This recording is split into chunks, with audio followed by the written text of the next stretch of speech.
Ma kindlasti ei näe NATO nagu lõppu selle pärast. Ajaloos on olnud varem NATO liikmesriikide omavahelisi sõnelusi ja tõmblemisi, kas või Kreeka, Türgi tuletame meelde, mõlemad on NATOs, aga ei ole just suurimad sõbrad.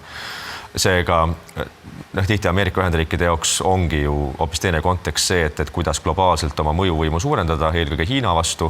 Et suures pildis, millest võib-olla Euroopa riigid ise või kas Brüsseli soovi nagu aru saada, et sul ongi väga selgelt nagu must ja valge nagu pool. Sul on ühel poolel on Venemaa ja Hiina, kelle satelliidid on Iraan, Palestiina, Venezuela, Põhja-Korea ja sul on teisel pool Ameerika Ühendriigid, kes moodustavad üle 2/3 NATO eelarvest, pluss siis teised Euroopa riigid ja see on see teine pool.